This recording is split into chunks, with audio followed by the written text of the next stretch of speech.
Standard 5th environmental studies part 1. In this chapter 23 is infectious disease and how to prevent them.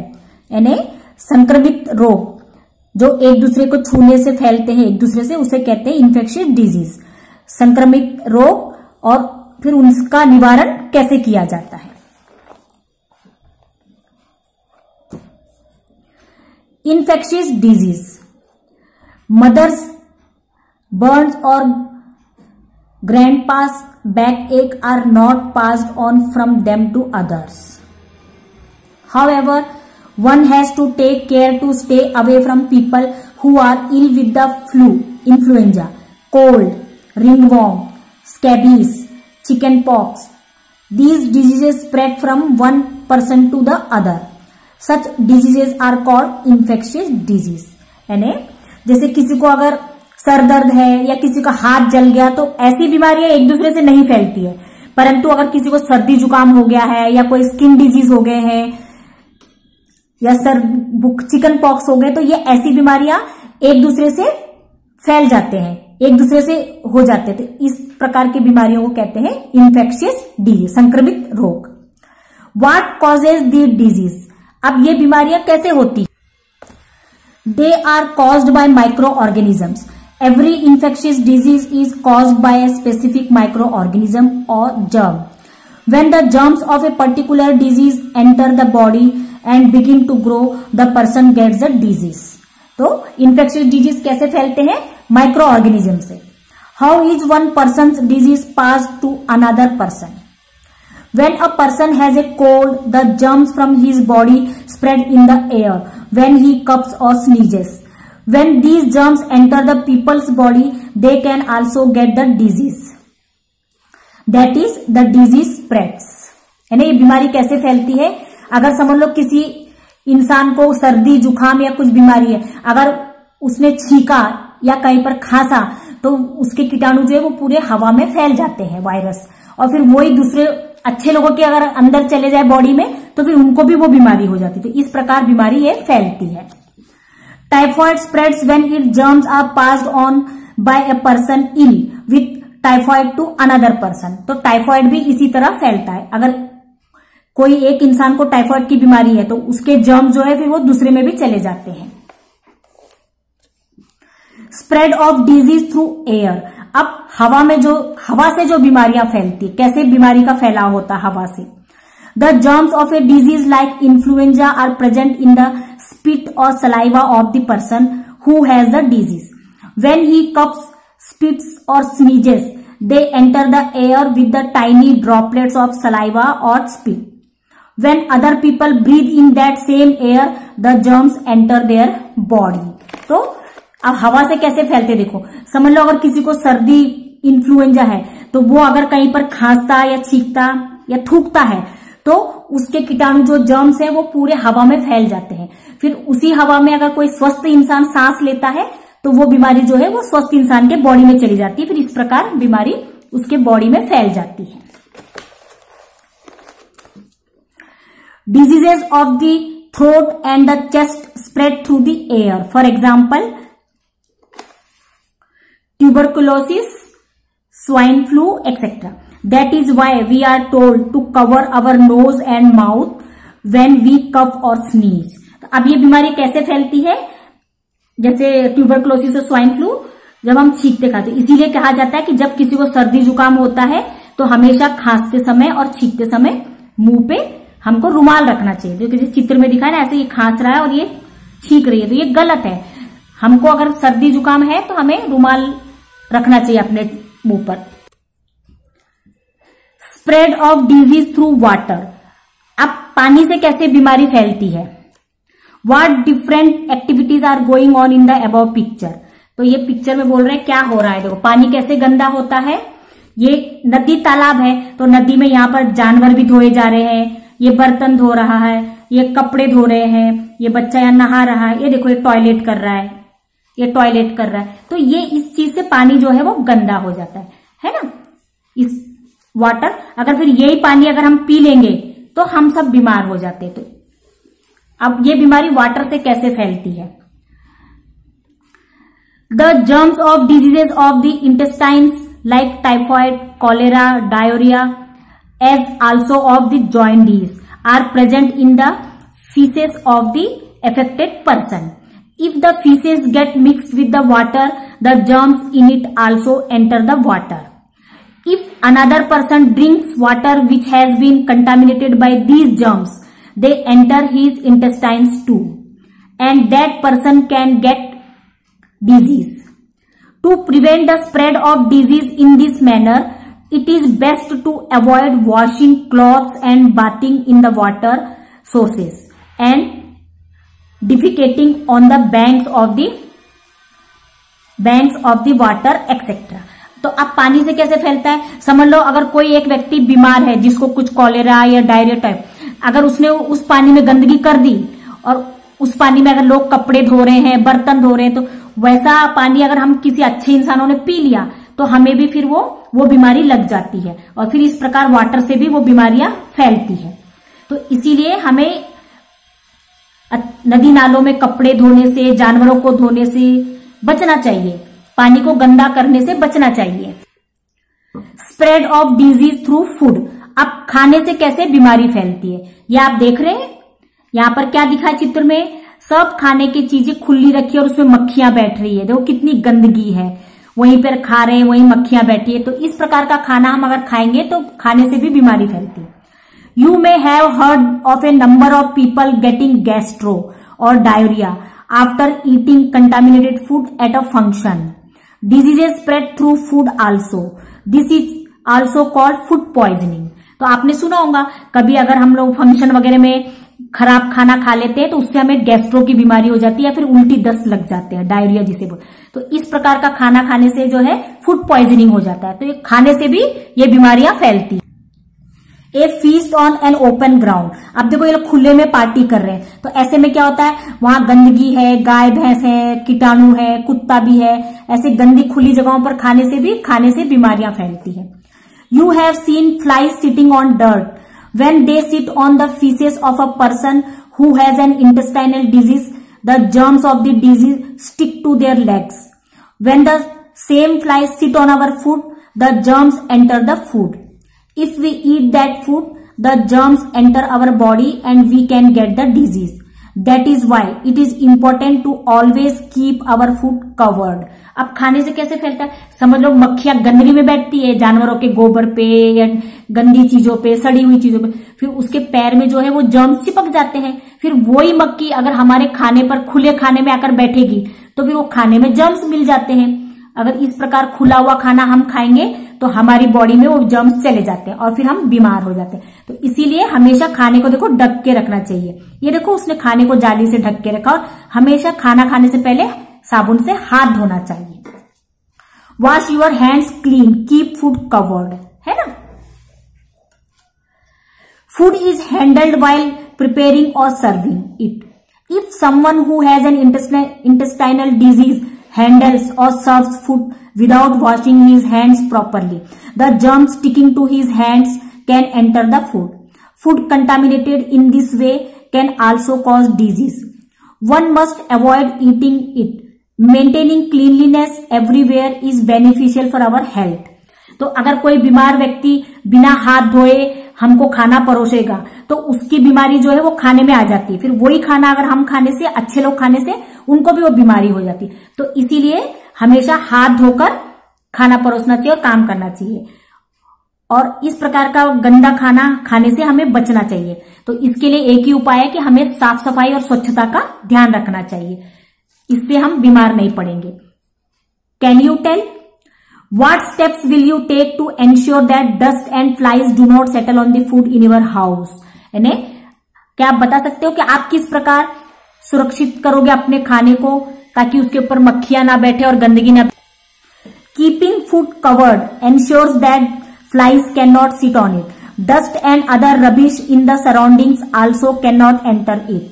This prevents the microorganisms from entering the food and the spread of disease is also prevented. तो वही खाने को ढक के रखने से, अगर हम खाने को ढक के रखेंगे तो उसमें धूल मिट्टी भी नहीं बैठेगी और जो बीमार व्यक्ति के कीटाणु और जर्म से मक्खियों के द्वारा हमारे खाने में भी नहीं आएंगे तो हमारी बॉडी में भी नहीं पहुंचेंगे। इस प्रकार हम इस बीमारी को फैलने से रोक सकते हैं। The spread of diseases by insects. अब कीड़े मकोड़ों से कैसे ये बीमारी फैलती है, disease. You may be aware that one can get malaria from the bite of a certain kind of mosquito. When this type of mosquito bites someone who has malaria, the malaria germs in that person's blood enter the mosquito's body. With the blood it sucks. If this mosquito bites another person, the malaria germs enter that person's body too, and he too can get malaria. Insects like mosquitoes and flies spread disease. That is why we must stop such insects from breeding. तो कह रहा है अब insect से कैसी बीमारी फैलती है। मच्छर जब किसी मलेरिया, जिसको पहले से मलेरिया, मच्छर अगर उसको काटता है और उसका खून चूसता है तो वो खून जो है वो उस मच्छर के अंदर आ जाता है बॉडी में। फिर वही मच्छर जाके किसी स्वस्थ इंसान को अगर काटेगा तो उसकी बॉडी में फिर वो मलेरिया के कीटाणु चले जाते हैं। तो इस प्रकार एक स्वस्थ व्यक्ति भी फिर मलेरिया बीमारी से पीड़ित हो जाता है। तो इस प्रकार कीड़े मकोड़ों से भी ये बीमारी फैलती है एक दूसरे को जब काटते हैं। तो spread of disease bye direct contact. अब डायरेक्ट हम किसी से मेल मिलाप करते हैं तो कैसे ये बीमारी फैलती है। Ringworm, scabies are diseases that affect the skin. Their germs are found on the skin.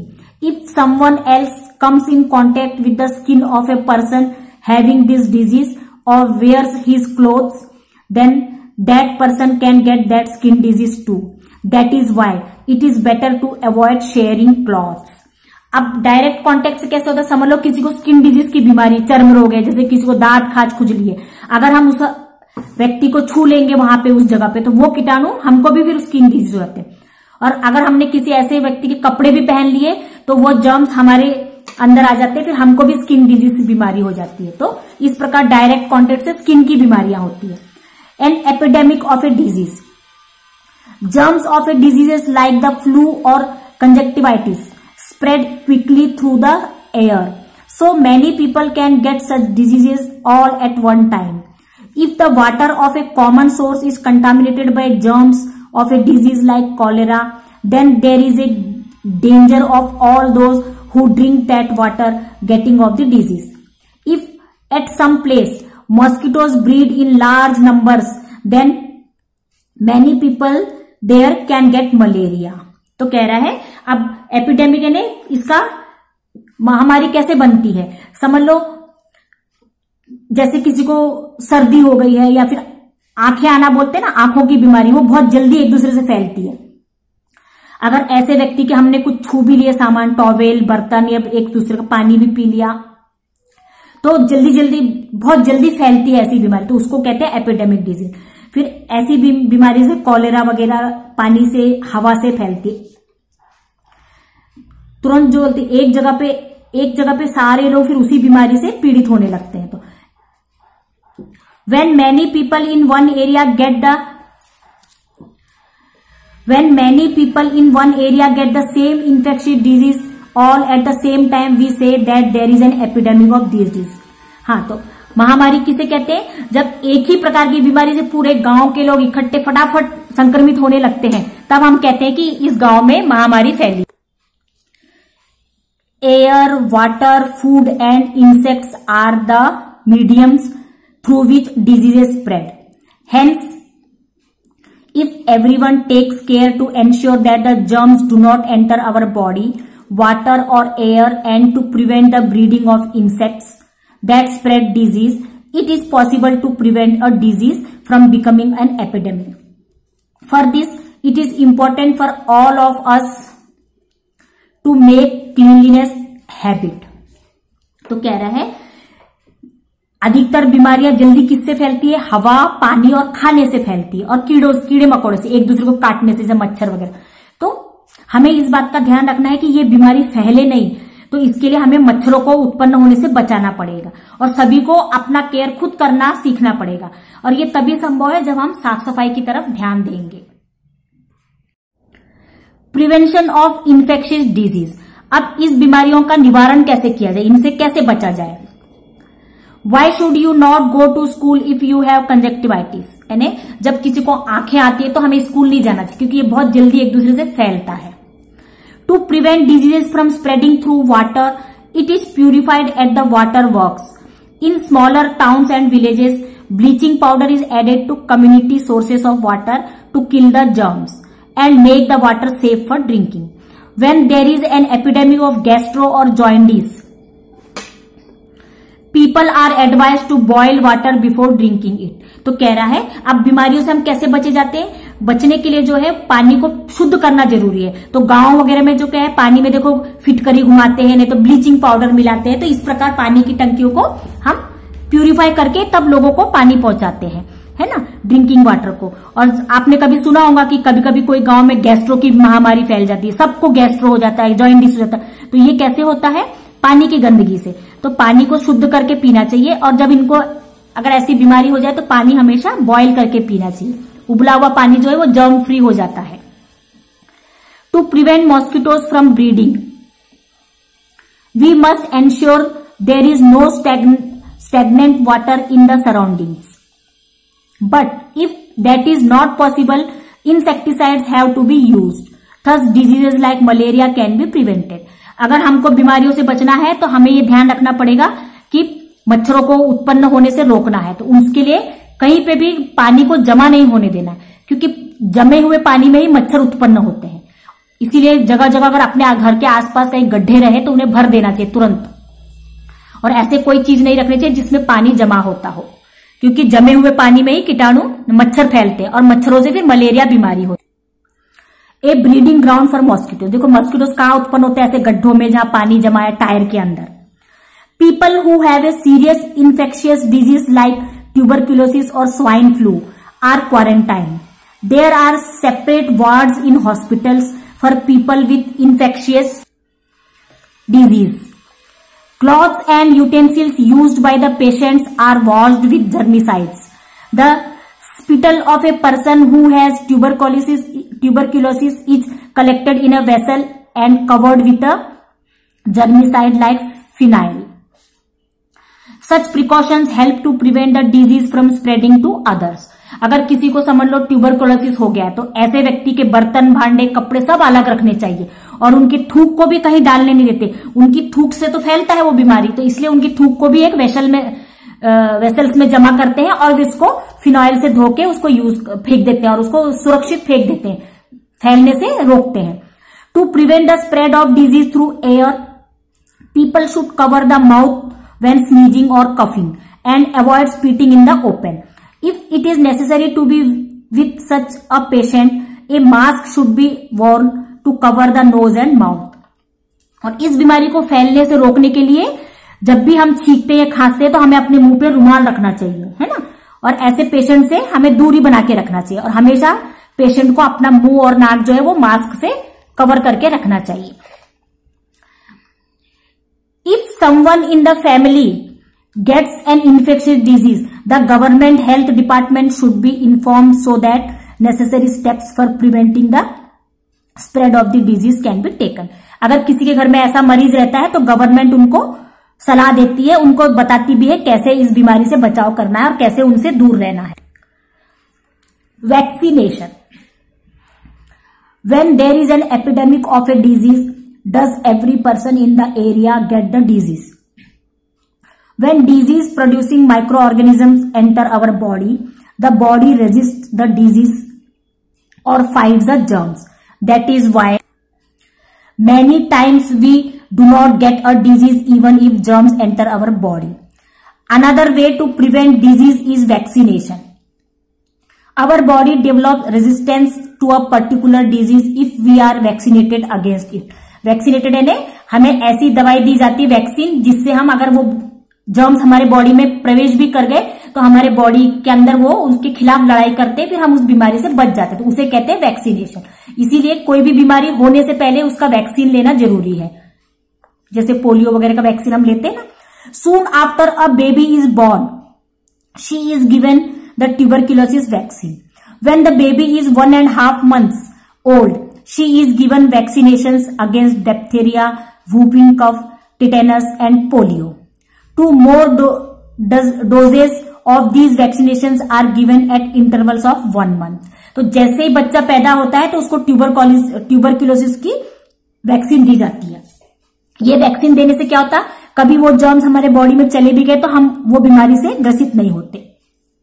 फिर उसके बाद बच्चे को 1-1.5 महीने के बाद डिप्थेरिया, वूपिंग कफ और टिटेनस की वैक्सीन दी जाती है।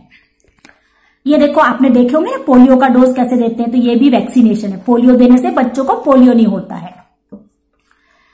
The vaccine for diphtheria, whooping cough and tetanus are combined into a triple vaccine and given as an injection.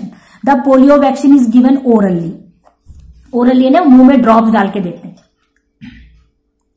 Public health service facilities. अब पब्लिक के हेल्थ के लिए क्या क्या सर्विस फैसिलिटीज है? To prevent the spread of infectious disease and epidemics, health and community welfare programmes are undertaken at the national level. Community programs for vaccination are also undertaken as part of national health schemes. Children are given the vaccines by trained people.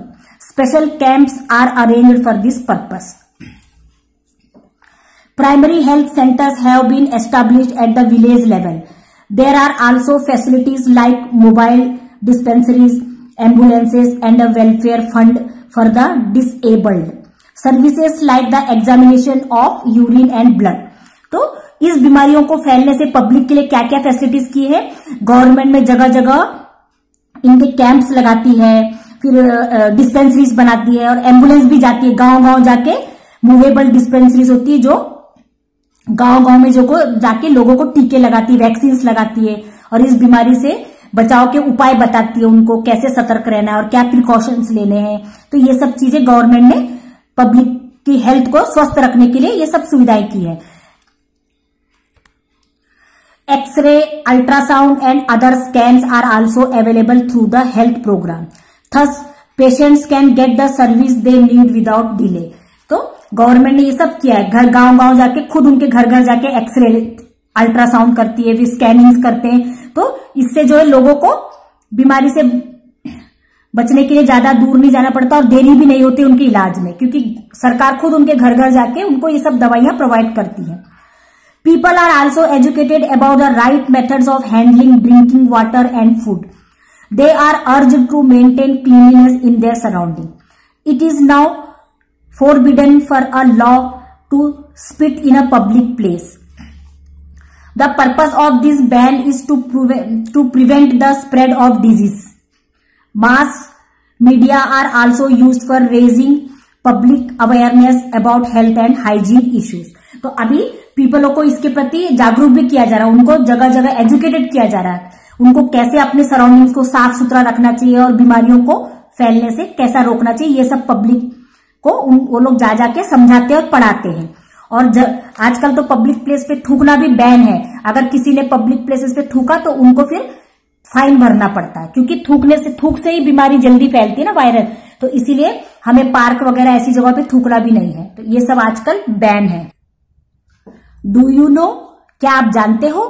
Eight one time it was believed that diseases are caused due to the anger of gods, evil spirits और due to black magic. The remedies prescribed for these were also inhuman. However, science has shown that diseases are caused by microorganisms and these beliefs are false. तो क्या आप जानते हो पहले जमाने में क्या सोचते थे पता है लोग, कि भगवान अगर हमसे नाराज हो जाए और जादू टोनों से ये बीमारी आती है। वो लोग क्या सोचते थे कि बीमारियां हमको क्यों होती है, कि भगवान हमसे नाराज हो गए। पर साइंस ये बातें नहीं मानता है। साइंस कहता है ये सब चीजें अंधविश्वास है, ऐसे चीजों से बीमारी नहीं होती, बीमारी होती है माइक्रो ऑर्गेनिज्म से। इन चीजों पर विश्वास करना वो जो है अंधविश्वास है। Micro organisms are a kind of living things. All micro organisms do not cause disease. Some micro organisms are useful to us. They bring about the conversion of milk into yogurt and the fermentation of the batter of idlis, dosa etcetera. तो micro organisms are kind of living things. Micro organisms एक living thing है, पर सभी micro organisms से हमें बीमारियां नहीं आती है. कुछ कुछ माइक्रो ऑर्गेनिजम्स तो हमारी बॉडी के लिए बहुत अच्छे होते हैं. जैसे जब हम दूध से दही जमाते हैं तो उनमें माइक्रो ऑर्गेनिजम्स पैदा होते हैं, तो वो हमारे लिए गुड बैक्टीरिया होते हैं, वो हमारे लिए फायदे के होते हैं, इसीलिए हम उनको दही खाओ बोलते हैं ना. और जैसे हम इडली डोसा को उनके बैटर को फर्मेंट करने के लिए रखते हैं ना, खमीर उठने के लिए, तो उनमें जो फर्मेंटेशन होकर जो माइक्रो ऑर्गेनिज्म पैदा होते हैं वो हमारी बॉडी के लिए फायदे के होते हैं। तो इसीलिए सभी माइक्रो ऑर्गेनिज्म से बीमारी होती है ऐसा नहीं है। Always remember, cleanliness, a balanced diet and vaccination are essential for the prevention of infectious disease. तो कह रहा है हमेशा इस बात का ध्यान रखो, साफ सफाई और अच्छा बैलेंस डाइट लेना और टीकाकरण, वैक्सीनेशन लगवाना है ना, बीमारी होने से पहले ही हमें उसकी अगेंस्ट में टीका लगा लेना चाहिए। तो ये सब हमारे लिए बीमारियों से बचने के सबसे अच्छे तरीके हैं। व्हाट वी हैव लर्न्ड, अब हमने क्या सीखा। Diseases caused by micro organisms are called infectious disease. Micro organism that cause disease are also called germs. हमने क्या सीखा इस पार्ट से कि जो भी बीमारियां हमें माइक्रो ऑर्गेनिज्म से होती है उसे कहते हैं इन्फेक्शियस डिजीज, संक्रमित रोग। और माइक्रो ऑर्गेनिजम्स जो बीमारियां लाते हैं तो उसे कहते हैं जर्म्स, यानी कीटाणु। Every infectious disease is caused by a specific micro organism और germ. Infectious diseases spread through water, food or air by direct contact or through insect bites. If care is taken to prevent germs from entering the body, the spread of disease can be prevented.